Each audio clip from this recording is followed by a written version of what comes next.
In this video, we're going to talk more about documents, but specifically how to share them.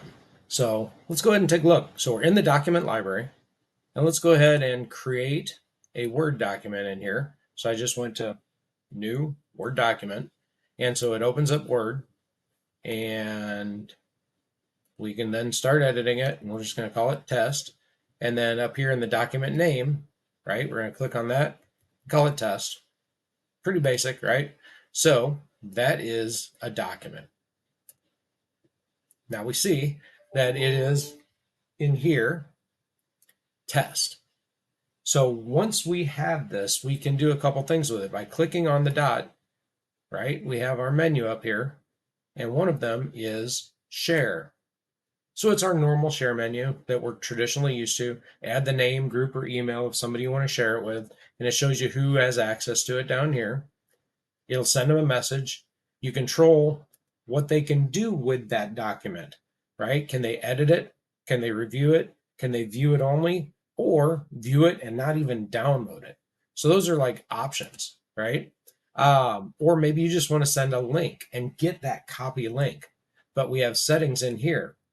So we can say specific, all the people in the organization, only people with existing access, people I choose, which is similar to what we were doing on the other, right? Saying whether they can edit it, those same features right here. But if we scroll down, we also have set an expiration date. So I can say you can edit it, but maybe you only have access to it for a certain amount of time, right? So that would be right here. So when you're done and you have it set the way you want it, you apply it. And now that is what the copy settings go for. So if I copy that link, well, once I add people, because again, down here I said people I choose.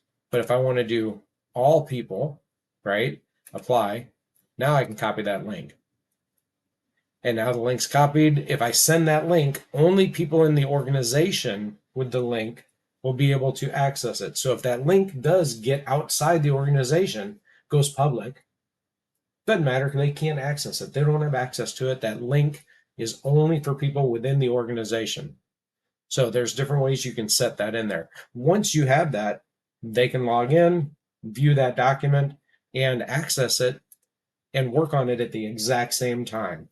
That would be true collaboration, right? You guys are working on it the exact same time. That same way I clicked on the document, I can do that same thing with a folder. So inside here, maybe I have multiple documents that I want to share with somebody. I can come in, do that, and copy the link for that or share it. Again, share it with somebody and say what I want them to have access to of the folder. So at a folder level, they won't see this folder at all because I'm not giving them permission to that, but they will see the one that I am granting them access to. They won't see this document either, just what I'm sharing. So nice way that you can manage your document settings and security that way too. All right, so that is how we share documents and folders inside of SharePoint Online.